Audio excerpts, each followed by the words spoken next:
নমস্কার, দ্য ওয়ালে আপনাদের স্বাগত। আজকের বিষয় ভারত বাংলাদেশ সম্পর্ক এবার কোন পথে। আমরা ইতিমধ্যে সকলে জেনেছি যে বাংলাদেশের নতুন সরকারের ব্যাপারে ভারতের কি দৃষ্টিভঙ্গি। এই সরকার আসার আগে থেকেই ভারত সরকার তার দৃষ্টিভঙ্গি স্পষ্ট করেছিল যে তারেক রহমানের নেতৃত্বে বিএনপির সরকার প্রতিষ্ঠিত হোক, এটা ভারতের কাম্য ছিল এবং সেই মতোই তাই হয়েছে এবং বিএনপি নিরঙ্কুশ সংখ্যাগরিষ্ঠতা নিয়ে তারা সরকার গড়েছে। এখন অতীতে যে সরকার অর্থাৎ শেখ হাসিনার সরকার, সেই সরকারের সময় ভারতের যে দ্বিপাক্ষিক সম্পর্কের নীতি ছিল সেটা নানা মহলে সমালোচিত হয়েছে এবং এখন বোঝা যাচ্ছে যে ভারতের শীর্ষস্থানীয় নেতৃবৃন্দ তারাও এটা অনুধাবন করছেন যে সব ডিম এক ঝুড়িতে রাখার ভুল আর করা যাবে না। অর্থাৎ শুধুমাত্র আওয়ামী লীগের সঙ্গে সম্পর্ক বা শুধুমাত্র শেখ হাসিনার সঙ্গে সম্পর্ক, এই যে অভিযোগটা সবটা যে সঠিক তা বলা যাবে না। তার কারণ বিএনপি বিরোধী দল হিসেবে তারাও কিন্তু ভারতের সঙ্গে দূরত্ব তৈরি করেছিল। এটা ছিল তাদের একটা কৌশলগত অবস্থান যে তারা এইটা এস্টাবলিশ করতে চাইছিল যে ভারত শুধুমাত্র আওয়ামী লীগের স্বার্থে কাজ করে, ভারত শুধুমাত্র শেখ হাসিনার স্বার্থে কাজ করে। এই যে ন্যারেটিভ বা বর্ণনা, এই ন্যারেটিভ বা বর্ণনাটাকে বিশ্বাসযোগ্য করে তুলতে পেরেছিল বিএনপি নেতৃত্ব। ফলে ভারত সরকারকে তার অবস্থান বদল করতে হচ্ছে এবং এটা একটা ভালো দিক যে ভারতের বিদেশ সচিব যিনি তারেক রহমানের শপথ অনুষ্ঠানে গিয়েছিলেন, সেখানে ভারতের লোকসভার স্পিকার ওম বিড়লা গিয়েছিলেন ভারতের প্রধানমন্ত্রীর প্রতিনিধি হিসেবে। ভারতের বিদেশ সচিব বিক্রম মিশ্রি তিনি জামায়াতে ইসলামীর আমির শফিকুর রহমান তার সঙ্গেও দেখা করেছেন এই জন্যে যে শফিকুর রহমান এখন বাংলাদেশ সংসদের বিরোধী দলনেতা নির্বাচিত হয়েছেন। আমি বাংলাদেশের এই সদ্য অনুষ্ঠিত নির্বাচনের ফলাফলে বিশদে যাচ্ছি না। তারেক রহমান যেমন সংসদের নেতা এবং দেশের প্রধানমন্ত্রী, তেমনি শফিকুর রহমান হচ্ছেন সংসদের বিরোধী দলনেতা। ফলে স্বভাবতই খুব সঠিক সিদ্ধান্তই যে ভারতের বিদেশ সচিব তার সঙ্গে সৌজন্য সাক্ষাৎ করে এসছেন। এখন এটা তো সরকারের স্তরে যে সম্পর্ক, সেই সম্পর্ক এবং এই সম্পর্কটা হওয়া উচিত এ নিয়েও কোনো সন্দেহ নেই যে একেবারেই মর্যাদার ভিত্তিতে, সাম্যের ভিত্তিতে, সমতার ভিত্তিতে এই সম্পর্ক গড়ে ওঠা উচিত এবং দুই দেশকে এই বিষয়টি বিবেচনায় রাখতে হবে। তার কারণ কূটনৈতিক সম্পর্কের ক্ষেত্রে ছোট দেশ বড় দেশ বলে কিছু হয় না। সব দেশের মানুষই তার নিজের দেশকে ভালোবাসে। ফলে বাংলাদেশ আমাদের তুলনায় অনেক ছোট দেশ, অনেক ক্ষুদ্র অর্থনীতি, সব কিছুকে বিবেচনায় রেখেও আমাদের ভারতের তরফে এটা একটা বড় দায়িত্ব, আমরা যেহেতু অনেক বড় দেশ, যে বাংলাদেশের সেন্টিমেন্টটাকে রক্ষা করা এবং তার মর্যাদাকে রক্ষা করেই সম্পর্ককে এগোতে হবে। এবং এটা নিয়ে একটা ভালো সূচনা যে হয়েছে এ নিয়ে কোনো সন্দেহ নেই। নরেন্দ্র মোদী তিনি এটা উপলব্ধি করেছেন এবং অনেক আগে থেকেই তারেক রহমানের সঙ্গে ভারতের বিভিন্ন এজেন্সি এবং বিভিন্ন প্রাতিষ্ঠানিক উদ্যোগে তার সঙ্গে এবং বিএনপির সঙ্গে একটা সম্পর্ক পুনঃস্থাপিত হয়েছে। এটা ভালো লক্ষণ এবং শুভ সূচনা। এ নিয়ে তো অবশ্যই সকলেই, আমি বিভিন্ন জায়গা থেকে যে প্রতিক্রিয়া পেয়েছি তাতে দেখেছি সকলেই খুব খুশি এবং মনে করছেন যে এটা সঠিক পদক্ষেপ। এখন এই যে সম্পর্ক, এই সম্পর্কের ক্ষেত্রে দু দেশকেই খেয়াল রাখতে হবে যে দু দেশেরই কতগুলি বাধ্যবাধকতা আছে।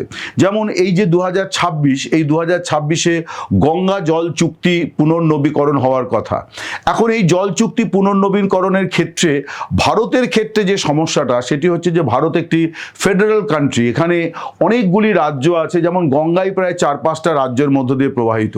ফলে বাংলাদেশকে কতটা জল দেওয়া যাবে এইটা ভারত সরকার এককভাবে সিদ্ধান্ত নিতে পারবে না। সংশ্লিষ্ট রাজ্যগুলির সঙ্গে আলোচনার ভিত্তিতে, সহমতের ভিত্তিতে সিদ্ধান্ত নিতে হবে।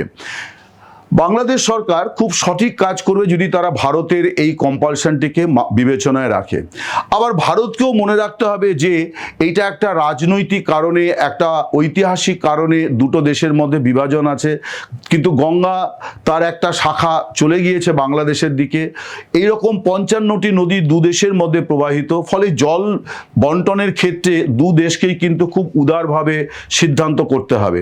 বাংলাদেশকে যেমন খেয়াল রাখতে হবে যে তিস্তার জল নিয়ে খুব বেশি দর কষাকষি করে বোধহয় সমাধান সূত্র পাওয়া যাবে বলে মনে হয় না। তার কারণ গঙ্গা আর তিস্তা এক নয়, তিস্তাতে সত্যি জলের বড় অভাব আছে। হয়তো বাংলাদেশ সরকার সেই কারণেই আগের সরকার এবং কি শেখ হাসিনার সরকারও তারা তিস্তা মহাপ্রকল্প বাস্তবায়নের জন্য ব্যবস্থা করছেন তাদের দেশে। ফলে তিস্তা নিয়ে তিক্ততা কমিয়ে ফেলাটা দুদেশের তরফেই প্রয়োজন বলে মনে হয়। এমনি এরকম অনেকগুলি বিষয় আছে যেগুলো বিএনপির ক্ষেত্রে একটা কম্পালশন, ভারত সরকারের ক্ষেত্রে একটা কম্পালশন। যেমন আগের সরকার, বাংলাদেশের আগের সরকার আওয়ামী লীগের সরকারের সঙ্গে ভারতের বিজেপি সরকারের যে সখ্য তৈরি হয়েছিল, তাতে একটা বড় বিষয় ছিল যে এই দলগুলিতে নানা মতের সমাবেশ নেই, এখানে একটি আদর্শিক অবস্থান আছে। কিন্তু ভারতকে মনে রাখতে হবে যে বাংলাদেশের বর্তমান সরকার বিএনপি, সেখানে কিন্তু নানা মতাদর্শের মানুষ আছে। আমি বহুবার বাংলাদেশে গিয়েছি এবং অনেককে বলতেও শুনেছি যে বিএনপি আসলে একটি রাজনৈতিক দল নয়, এটি আসলে একটি পলিটিক্যাল ক্লাব। তার কারণ এখানে মুক্তিযুদ্ধের পক্ষের শক্তি আছে, বিপক্ষের শক্তি আছে। এখানে ভারতপন্থীরা আছেন, এখানে পাকিস্তানপন্থীরা আছেন, এখানে বামেরা আছেন, এখানে অতি বামেরা আছেন, এখানে ডানেরা আছেন, অতি ডানপন্থীরা আছেন। সব মিলিয়ে বিএনপিকে আবার বলা হয় যে এটা একটি মধ্যপন্থী দল। এবং এই নির্বাচনে তারা যত জোরালোভাবে মুক্তিযুদ্ধকে হাতিয়ার করে নির্বাচনটি লড়েছে, অতীতে তাদেরকে এইটা করতেও হয়নি। তার একটা বড় কারণ যে তাদের মূল প্রতিপক্ষ ছিল জামায়াতে ইসলামী, এবং মুক্তিযুদ্ধের রাজনীতিটা যারা করতো সেই আওয়ামী লীগ, তাদেরকে নির্বাচনে অংশই নিতে দেওয়া হয়নি। ফলে বিএনপি তার নির্বাচনী ন্যারেটিভও এবার বদলাতে বাধ্য হয়েছিল। কিন্তু বিএনপির মধ্যে এই যে মুক্তিযুদ্ধকে সামনে রেখে তারা নির্বাচন লড়লেন, এটা মানে এই নয় যে তারেক জিয়া সব ক্ষেত্রেই এই একইভাবে সিদ্ধান্ত করতে পারবেন। তার কারণ তাকে অনেকের সঙ্গে ব্যালেন্স করতে হবে, যেটা তার মা টানা ৪৫ বছর ধরে করেছিলেন। প্রয়াত খালেদা জিয়া ৪৫ বছর বিএনপি চেয়ারপারসন হিসেবে খুব দক্ষতার সঙ্গে দলের এই সব মতকে সম্মিলিত রেখেই তিনি তার দল এবং সরকার পরিচালনা করেছিলেন। এগুলি কিন্তু ভারত সরকারকেও খেয়াল রাখতে হবে। বাংলাদেশের অভ্যন্তরে প্রায় ৩০-৩১% মানুষ সেই মুক্তিযুদ্ধের আগে থেকে, অর্থাৎ ১৯৭০-এর সাধারণ নির্বাচনের সময় থেকেই আছে, যারা ভারত বিরোধী। কোনো অবস্থাতেই তারা তাদের অবস্থান বদল করেনি। এবার জামায়াতে ইসলামী যে ভোটটি পেয়েছে ৩১%, কেন এত বেশি ভোট তারা পেয়ে গিয়েছে, তার একটা বড় কারণ হচ্ছে যে ভারত বিরোধীরা তারা একজোট হয়ে জামাতকে ভোট দিয়েছে। এটাই হচ্ছে বাংলাদেশের এই নির্বাচনের যে বিশ্লেষণ, তাতে আমার তাই মনে হয়। তার কারণ বিএনপি খুব চড়াসুরে ভারত বিরোধিতা এবার তারা করেনি, কারণ তাদের প্রয়োজন হয়নি এই জন্যে যে যাদেরকে তারা ভারতের দোসর বলতো, সেই আওয়ামী লীগ ময়দানে ছিল না। ফলে বিএনপির ভারত বিরোধিতা এবার ছিল না। আমি ভোটের আগে, আপনাদের হয়তো মনে থাকবে, এই নিয়ে আমি 2টি ভিডিও করেছিলাম। এবারে আসি যে অর্থাৎ এই যে বিষয়গুলি আমি বললাম যে দুটো দেশের শাসক দলেরও নানান ধরনের কম্পালশন আছে। ভারতেও যেমন মানে উগ্র হিন্দুত্ব নিয়ে অনেক রকম কর্মকাণ্ড হয়, যেগুলি বাংলাদেশের মানুষ সহজভাবে নেন না। ফলে এখানেও যারা শাসক গোষ্ঠী, তাদেরকে এটাও ভাবতে হবে যে এই উপমহাদেশের মধ্যে যে একটা ঐতিহাসিক সম্পর্ক, অর্থাৎ আমরা তো রাজনৈতিকভাবে বিভাজিত, আসলে তো আমরা একই ভূখণ্ডের অংশ ছিলাম। এই যে ভূখণ্ডের বিভাজন হয়েছে, ফলে যখনই কোনো একটা দেশের মধ্যে উগ্র রাজনীতির মানে উন্মেষণ হবে, তার প্রতিক্রিয়া পার্শ্ববর্তী দেশে হবে। ফলে আগামী দিনে এটাও কিন্তু দুদেশকে খেয়াল রাখতে হবে যে এমন কোনো কাজ কোনো দেশেরই করা উচিত নয় যার প্রতিক্রিয়ার জন্যে আরেকটা দেশে, দুটি দেশের মধ্যে একটা ধরনের বিরোধ বিবাদ এটা দেখা দেয়। বিগত 18 মাসে ভারতের বাংলাদেশের মধ্যে সম্পর্কে সবচেয়ে যে ক্ষতি যেটা হয়েছে, সেটি কিন্তু হচ্ছে যে দুদেশের নাগরিকদের মধ্যে একটা তুমুল বিভাজন তৈরি হয়েছে এবং দুদেশের নাগরিকদের মধ্যে যুদ্ধ উন্মাদনা দেখা গিয়েছে। বাংলাদেশের একদল মানুষ বলেছে তারা কলকাতা দখল নেবে, অসম দখল নেবে, গুয়াহাটি দখল নেবে, আগরতলা দখল করে নেবে। আবার এইরকম ছেলে মানুষই কথা আমরা এখানকার সাধারণ মানুষ বলেছে তাই নয়, দায়িত্বশীল সংবাদ মাধ্যম, সর্বভারতীয় সংবাদ মাধ্যম থেকে উস্কানিমূলক প্রচার করা হয়েছে যে চট্টগ্রাম নিয়ে নেওয়া উচিত। একজন সাংবাদিক বলছেন যে চট্টগ্রাম নিয়ে নেওয়া উচিত। এই যে যুদ্ধ উন্মাদনা তৈরি করা হয়েছে জনসাধারণের মধ্যে, দুই দেশকেই, নতুন সরকারকে কিন্তু এই বিষয়ে খেয়াল রাখতে হবে যে নাগরিকদের মধ্যে এই যুদ্ধ উন্মাদনা মোটেই কাঙ্ক্ষিত নয়। সুখবর যেটা, যে নতুন যে সরকার হয়েছে তাকে সেই সরকারের সঙ্গে ভারত সরকারের কাজের ক্ষেত্রে, বা নতুন সরকারের ভারত সরকারের সঙ্গে কাজের ক্ষেত্রে, ভারত সরকারের নতুন সরকারের সঙ্গে কাজের ক্ষেত্রে শুভ সূচনা হতে যাচ্ছে। ভিসা প্রদানে যে সীমিতকরণের যে সিদ্ধান্ত ছিল, অর্থাৎ অল্প সংখ্যায় ভিসা দেওয়া বা কোনো কোনো ক্ষেত্রে না দেওয়া, দুই দেশই সেটা প্রত্যাহার করতে চলেছে। দুই দেশেরই শীর্ষ মহল থেকে এই ব্যাপারে সুস্পষ্ট বার্তা দেওয়া হয়েছে। এখন এই যে ভিসা দেওয়া হবে এবারে, এখানেও খেয়াল রাখা দরকার যে এই ভিসা পাওয়াটা সেটাও কিন্তু খুব সহজ হওয়া উচিত, কারণ দুদেশেই মানুষের তিক্ত অভিজ্ঞতা আছে যে ভিসা পেতে গিয়ে দেখা যাচ্ছে যে একেবারে অপরাধীকে যেভাবে জেরা করা হয় সেই ধরনের জেরা করা হয়। তাতেও কিন্তু একটা দেশ সম্পর্কে, অর্থাৎ আমি যে দেশে যেতে চাই সে দেশের মুখ, অর্থাৎ তাদের যে দূতাবাস, সেখানে কি ধরনের আচরণ করা হচ্ছে এটাও কিন্তু গুরুত্বপূর্ণ। ফলে সর্বোচ্চ স্তর থেকে দুই দেশের দূতাবাসগুলিকেও কিন্তু পরামর্শ দেওয়া উচিত যে নাগরিকদের সঙ্গে ব্যবহারের ক্ষেত্রে তারা যেন আরও বেশি সংযত, নমনীয় হন, আরও বেশি সৌজন্যের বার্তা থাকে। তার কারণ হচ্ছে যে যারা আসতে চাইছেন তারা অপরাধী নন। যদি কেউ অপরাধী ঢুকেও পড়েন তাহলে সেটা দুদেশেরই নিরাপত্তা এজেন্সির ব্যর্থতা। তার জন্যে সব নাগরিককে হেনস্থা করার কোনো অর্থ হয় না। আমার কাছে এরকম খবরও আছে যে ভিসা দেওয়ার পরে সেই মানুষেরা যখন ফিরে যাচ্ছেন, অর্থাৎ মানে সীমান্ত পেরোচ্ছেন, সেই সীমান্তে তাদেরকে নানানভাবে হেনস্থা করা হচ্ছে যে এতদিন আপনি কোথায় ছিলেন, কি করেছিলেন, কার সঙ্গে দেখা করেছিলেন, এমনকি জিনিসপত্র, বাক্স প্যাটরা সমস্ত খুলে উল্টে মাটিতে ফেলে সব কিছু খোঁজা হচ্ছে।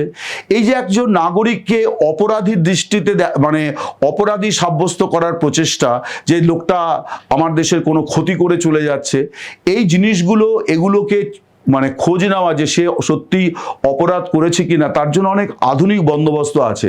একজন মানুষকে সীমান্তে কয়েক ঘন্টা আটকে রেখে এইভাবে যেটা করা হচ্ছে সেটা কিন্তু আসলে দেশ রক্ষার দায়িত্ব নয়, আসলে দুটো দেশের মধ্যে নাগরিকদের মধ্যে তিক্ততা, অর্থাৎ তারা একটা খারাপ অভিজ্ঞতা নিয়ে দেশে ফিরছেন। এই বিষয়গুলি, এই যে ভিসা চালু হচ্ছে এটাকে স্বাগত জানিয়ে বলি যে শুধু ভিসা চালু হলে হবে না, ভিসা যাতে খুব সহজে মানুষ পান তার চেষ্টা করতে হবে। আমার ব্যক্তিগতভাবে শুধু মনে হয় শুধু তাই নয়, আমি আমার পরিচিত বহু মানুষের কাছ থেকে এটা শুনেছি, অনেক সাংবাদিক বন্ধু যারা দীর্ঘদিন ধরে বাংলাদেশ সম্পর্কে মানে খবরাখবর করেন, একাধিকবার গিয়েছেন, তারা মনে করেন যে অন অ্যারাইভাল ভিসা ইমিডিয়েট চালু করা যেতে পারে। অর্থাৎ বিমানবন্দরে বা সীমান্তে আসার পরেই সেখানে তাদেরকে হাতে হাতে ভিসা দিয়ে দেওয়া যেতে পারে। এইরকম একটা মেকানিজম দু দেশের এখন ভাবা উচিত। তার কারণ ভারতের খুব সবচেয়ে গুরুত্বপূর্ণ যে বিষয়টি ভাবা দরকার, যে ওই দেশে অর্থাৎ বাংলাদেশে 30% ভারত বিরোধী একটা ভোট ব্যাংক, একটা জনগণ তারা আছেনই। তারা যাতে ওই দেশের রাষ্ট্রীয় ব্যবস্থায়, ওই দেশের সমাজ জীবনে, ওই দেশের রাজনীতিতে প্রবলভাবে ফনা তুলতে না পারে, মাথা তুলতে না পারে, এবং আমরা যদি চাই যে আমাদের পূর্ব প্রান্তে আরেকটা পাকিস্তান না হয় বা পাকিস্তানের মতন একটা ঝুঁকি তৈরি না হয়, যদি এটা আমরা অন্তর থেকে চাই, নিশ্চয়ই চাই, তাহলে আমাদেরকে আবার ওই দেশের একটা বড় অংশের নাগরিক যারা আদৌ ভারত বিরোধী কি অমুক বিরোধী এরকম নয়, তারা সাধারণ নাগরিক, তারা সুস্থ স্বাভাবিক জীবনযাত্রা চান, তারা চান যে একই সঙ্গে মানে জীবন যাপন করতে, সেই নাগরিকদের কথা ভাবতে হবে। ফলে দুদেশের নাগরিকদের মধ্যে একটা সুসম্পর্ক গড়ে তোলার জন্য যেটা দরকার সেটা কিন্তু রাষ্ট্রীয় স্তর থেকে আসা দরকার। অর্থাৎ তাদেরকে স্বাগতম জানানো এবং তাদের একটা মধুর স্মৃতি নিয়ে তারা যাতে দেশে ফেরেন, এটাও কিন্তু সরকারের কর্তব্যের মধ্যে পড়ে। আমার মনে হয় এখানে দুদেশের সরকারি কর্তাদের মধ্যে ভাবনা চিন্তার, ব্যবহারের, সিদ্ধান্ত গ্রহণের অনেক ভুল ত্রুটি আছে। এই ভুল ত্রুটিগুলি দূর না হলে কিন্তু নাগরিক স্তরে সম্পর্ক হবে না। শেখ হাসিনার সময়তে ভারত বাংলাদেশ সম্পর্ককে বলা হচ্ছিল যে অনন্য উচ্চতায় উঠেছে। একথা ঠিক যে দুদেশের সরকারের মধ্যে অনেক চুক্তি সম্পাদিত হয়েছিল। দুই দেশ তাদের বিভিন্ন পরিকাঠামো, বন্দর, বিমানবন্দর, এক্সপ্রেসওয়ে, জাতীয় সড়ক এগুলি ব্যবহার করার সুযোগ পাচ্ছিল। এগুলি সবই ভালো, কিন্তু শেখ হাসিনার সময় তো নাগরিক সম্পর্ক, নাগরিক সেতুবন্ধন খুব একটা হয়েছিল এমনটি কিন্তু খুব দায়িত্ব নিয়ে বলা যাবে না। আমার মনে হয় যে ভারত বাংলাদেশ সম্পর্ক যে জায়গায় চলে গিয়েছে, সেই সম্পর্কের সবচেয়ে বড় ক্ষতির জায়গাটা হচ্ছে যে অবিশ্বাস, সন্দেহ।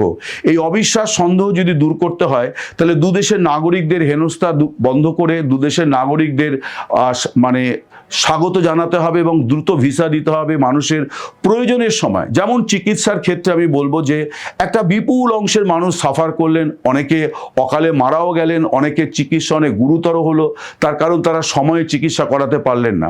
কলকাতার একটা বেসরকারি হাসপাতালের খবর হচ্ছে যে তাদের দিনে অন্তত 20 থেকে 25 জন বাংলাদেশি নাগরিক শুধু ইনডোরে ভর্তি হতেন, অর্থাৎ কোনো অপারেশন বা কোনো একটা দীর্ঘ চিকিৎসার জন্যে, এবং আউটডোরে প্রায় 150 থেকে 200 বাংলাদেশি মানুষ তারা চিকিৎসা করাতেন। এগুলি সবই কিন্তু গত 18 মাসে কার্যত বন্ধ ছিল, কারণ খুব সীমিত ভিসাই দেওয়া হচ্ছিল, মেডিকেল ভিসাও খুব সীমিত সংখ্যায় দেওয়া হচ্ছিল। বাংলাদেশও ভিসা দেওয়া বন্ধ রেখেছিল, তার ফলে কিছু ভারতীয় তারা সমস্যায় পড়েছেন, বিশেষ করে ছোট ব্যবসায়ী যারা অল্প স্বল্প মালপত্র বাংলাদেশে বিভিন্ন কোম্পানিকে সরবরাহ করে, তারা সাফার করেছেন। এই জায়গাগুলো আমাদের অবশ্যই অ্যাড্রেস করা উচিত। আর আমার যেটা মনে হয় যে নতুন সরকারের সঙ্গে সম্পর্ক স্থাপনের ক্ষেত্রে একটা তো আমি বললাম যে সব সরকারেরই কিছু কম্পালশন আছে, সেটা যদি আরেকটি সরকার পুরোপুরি উপেক্ষা করে তাহলে কখনোই দ্বিপাক্ষিক সম্পর্ক, কূটনৈতিক সম্পর্ক মজবুত হবে না, বরং সংঘাত বাড়বে। ফলে দু দেশকেই এই যে নতুন নেতৃত্ব বাংলাদেশে এসছে তাদেরও যেমন ভাবতে হবে যে, এবং ভারতের বর্তমান সরকার তারা আওয়ামী লীগ সরকারকে যে দৃষ্টি থেকে দিয়ে দেখেছে বা যে চশমা দিয়ে দেখেছে, এই সরকারকে সম্পূর্ণ ভিন্ন চশমা দিয়ে দেখতে হবে। এই সরকারের কম্পালশনগুলো কিন্তু ভারতের শীর্ষ নেতৃত্বকে বিবেচনায় রাখতে হবে, যাতে দুটো দেশের মধ্যে সংঘাত কমিয়ে আনা যায়। অর্থাৎ কোথাও কিন্তু সুতো ছাড়তে হবে, কোথাও হয়তো সুতো গোটাতে হবে। দুজনকেই কিন্তু এই ব্যাপারে বিবেচনা করে সিদ্ধান্ত নিতে হবে, তবেই সম্পর্কটা আবার পুরনো জায়গায় ফিরতে পারে। কোন দেশে কোন সরকার কাজ করছে এইটা বিচার্য হয় না, বিচার্য হয় তার কারণ আমরা কেউ আমাদের প্রতিবেশী বদলাতে পারি না, আর প্রতিবেশী তার অভিভাবক হিসেবে কাকে বেছে নেবেন এ ব্যাপারেও আমাদের কোনো সিদ্ধান্ত থাকতে পারে না। বাংলাদেশের মানুষ কি বিএনপিকে ভোট দিয়েছে, ফলে বিএনপি সরকারের সঙ্গেই ভারত সরকারের সম্পর্ক তৈরি করতে হবে। আবার সেই সম্পর্ক তৈরি করতে গিয়ে যদি সব ডিম বিএনপির ঝুড়িতেই রাখা হয়, তাহলে ভারত যেমন ভুল করবে, তেমনি বিএনপিকেও খেয়াল রাখতে হবে যে তারাও যেন, তারেক রহমানকেও খেয়াল রাখতে হবে যে তার সরকারও যেন সব ডিম কোনো একটি ঝুড়িতে না রাখে। ভারত একটি বৃহৎ প্রতিবেশী এবং ভারতের ওপর বাংলাদেশের নির্ভরতাও অনেক বেশি। এটা ভারতের কোনো বাহাদুরি না, বাংলাদেশের এটা কোনো হীনমন্যতা নয়, এটা অবস্থানগত বিষয় যে আমরা অনেক বড় দেশ, বাংলাদেশের প্রায় 3 ভাগ এলাকা ভারতের সীমান্ত আছে। ফলে ভারতকে উপেক্ষা করেও বাংলাদেশের কল্যাণ সম্ভব নয়। ফলে তারেক রহমান যদি মনে করেন যে না অমুক দেশ কি তমুক দেশ তাদের সঙ্গে আমার সম্পর্ক থাকবে, হিন্দুস্তানের সঙ্গে আমি অত সম্পর্কের জায়গায় যাব না, তাহলেও তিনি কিন্তু মস্ত বড় ভুল করবেন। এখন এগুলো তো কতগুলি নীতি কথা সকলে জানেন, এমন নয় যে মানুষ জানেন না, কিন্তু একবার জাস্ট স্মরণ করিয়ে দেওয়া। কিন্তু আমি ফিরে যাব আবার নাগরিক সেতু বন্ধনে। আমার মনে হয় যে প্রথমত দুই দেশের সাংবাদিকদের মধ্যে একটা মেলবন্ধন হওয়া দরকার। সাংবাদিকদের বোঝাপড়ার মধ্যে ভুল আছে, দুদেশকে বুঝতে হলে পরে দুদেশের সাংবাদিকদের সেই উপলব্ধি আনতে হবে। দুদেশের সাহিত্যিক, কবি, সাহিত্যিক, চলচ্চিত্রকার, পরিচালক, নাট্য ব্যক্তিত্ব এদের মধ্যে আদান প্রদান অনেক বেশি বাড়াতে হবে। দুদেশ সম্মিলিতভাবে যদি চলচ্চিত্র মানে উৎসব করে, সিনেমা প্রদর্শনের ব্যবস্থা করে, নাট্য উৎসব করে, মেলার আয়োজন করে, এরকম অনেক কিছু আছে যেখানে দিয়ে আমরা দুদেশের নাগরিকরা একে অপরকে চিনতে পারি, জানতে পারি, একে অপরের অনুভূতিকে স্পর্শ করতে পারি। কারণ আমাদের তো মানে কি বলা যায়, সাদৃশ্যের বা মিলের কোনো অভাব নেই। আমাদের খাদ্য, বস্ত্র, ভাষা সব কিছুতেই বিরাট মিল আছে, কিন্তু আমরা দুটো দেশের নাগরিক এবং আমরা পরস্পরকে সন্দেহ করি। এই যে সন্দেহের জায়গাটা, এখানেও কিন্তু সরকারের এবং রাজনৈতিক দলগুলির একটা কর্তব্য আছে। আমরা এই 18 মাসে দেখেছি যে অসম্ভব যুদ্ধ উন্মাদনার মধ্যে ঢুকে পড়েছিল দুদেশের নাগরিকদের একটা অংশ, যেটা মোটেই কাম্য ছিল না। এবং এটা আমি বলবো যে দুদেশেরই সরকারের ব্যর্থতাও বটে যে তারা তাদের নাগরিকদের এই ব্যাপারে সঠিক উপলব্ধি তাদের মধ্যে তৈরি করতে পারেনি। আমার যেটা মনে হয় যে বিশেষ করে পশ্চিমবঙ্গ, অসম, মেঘালয়, ত্রিপুরা এবং আরও অনেক রাজ্য, দিল্লি, মধ্যপ্রদেশ, ছত্তিশগড়, এরকম বহু রাজ্য আছে যেখানে বাঙালি পরিবার আছে যাদের ভিটে বা আত্মীয় স্বজনেরা বাংলাদেশে আছেন। আবার বাংলাদেশেরও বহু পরিবার আছে যাদের ভিটে এবং আত্মীয় স্বজনেরা ভারতে আছেন।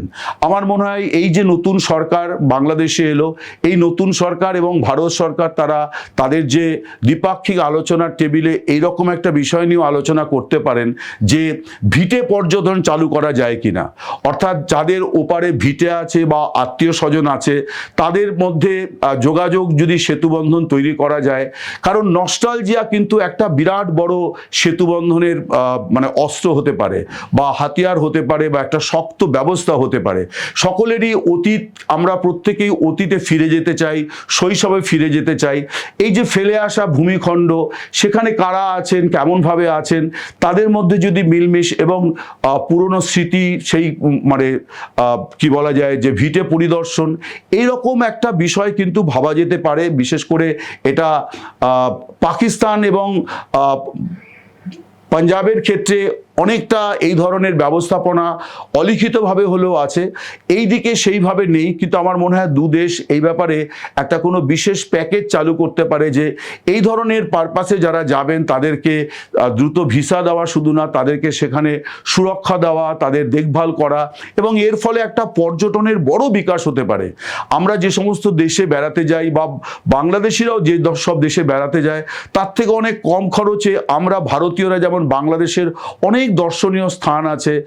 কক্সবাজার আন্তর্জাতিক বলা যায় যে আন্তর্জাতিক ট্যুরিস্টদের ডেস্টিনেশন। কক্সবাজার কজন ভারতীয় গেছেন আমি জানি না। কক্সবাজার আছে, চট্টগ্রামকে ঘিরে আমাদের একটা বড় স্মৃতি আছে। এই সব জায়গায় কিন্তু আমরা যদি যাই তাহলে কিন্তু বিরাট কোনো খরচ হবে না। এমনকি ভারতেরও কোনো অনেক প্রদেশে যাওয়ার যে খরচ তার থেকে বাংলাদেশের এইসব এলাকায় বেড়াতে যাওয়ার খরচ অনেক কম হবে। বাংলাদেশেরদের ক্ষেত্রেও এটা সত্যি যে ভারতের বেশ কিছু জায়গা আছে যেখানে তারা গেলে পরে তাদের খরচ অন্তত সিঙ্গাপুর, ব্যাংকক কি অন্য এরকম অন্য দেশে যাওয়ার থেকে অনেক কম খরচে তারা ভারত ভ্রমণ করতে পারবেন। দুই দেশের নাগরিকদের মধ্যে যদি মেলবন্ধনটা মজবুত করা যায় তাহলে আমার মনে হয় যে আরও অনেক ক্ষেত্রে, এবং দু দেশের সরকারের ওপর তখন একটা চাপ থাকবে যে অনাবশ্যক কূটনীতি বা অনাবশ্যক কি বলা যায় যে নেতিবাচক পদক্ষেপ করার আগে তাদেরকেও 10 বার ভাবতে হবে। তার কারণ নাগরিক যদি সাফার করে তার মানে কি বলা যায় যে চাপ, সেটা কিন্তু গিয়ে সরকারের ওপর পড়ে। এই যে 18 মাসে দুদেশেরই বহু ছাত্রছাত্রীর ভবিষ্যৎ নষ্ট হলো, যারা পরিকল্পনা করে রেখেছিলেন। পশ্চিমবঙ্গ বা অন্যান্য প্রদেশ থেকেও কিন্তু বাংলাদেশে চিকিৎসা অর্থাৎ MBBS পড়তে বহু ছেলে মেয়ে যায়। ওখান থেকে হাজার হাজার ছেলে মেয়ে ভারতে ইঞ্জিনিয়ারিং পড়তে আসে, ডাক্তারি পড়তে আসে, ম্যানেজমেন্ট পড়তে আসে, আরও নানান বিষয়ে পড়াশুনো করতে আসে। তাদেরও কিন্তু ভিসা পেতে অনেক সমস্যা হয়েছে, অনেকে পানও নেই। ফলে আমার মনে হয় যে এই যে নতুন সরকার, এই নতুন সরকারের সঙ্গে একদিকে যেমন দ্বিপাক্ষিক সম্পর্ক সরকারি স্তরে করা দরকার, তেমনি নাগরিক সেতুবন্ধনটাকে আরও বেশি জোরালো করা দরকার, আরও বেশি শক্তপোক্ত করা দরকার, এবং তার জন্যে নতুন নতুন উপায় বার করা দরকার। একটা প্রস্তাব তো আমার মনে হয়, আমি জানি না এই প্রস্তাব অন্য কখনো কেউ দিয়েছেন কি না, যে এই যে ভিটে পর্যটন এটা চালু করা, কারণ এটা দু দেশের নাগরিকই এর ফলে উপকৃত হবেন। এমনকি এভাবেও ভাবা যেতে পারে যে ভারতীয়রা বাংলাদেশে গেলে হোটেলে তারা একটা বিশেষ ছাড় পাবেন পর্যটনের ক্ষেত্রে গেলে, তেমনি বাংলাদেশিরাও এখানে ভ্রমণে এলে, পর্যটক হিসেবে এলে হোটেলগুলোতে একটু বিশেষ পরিমাণে ছাড় পাবেন। কারণ এই যে অর্থ, এই অর্থ ভারতে আসে বা ভারতেও পর্যটকদের অর্থ বাংলাদেশে যায়, এটাকে পুনর্স্থাপন করা অত্যন্ত জরুরি। তো আমার মনে হয় যে আজকে যে মানে শুভ সংবাদ যেটা গতকাল থেকে জানা যাচ্ছিল, সেই শুভ সংবাদ হচ্ছে যে ভিসা দুদেশই আবার দেওয়া শুরু করছে।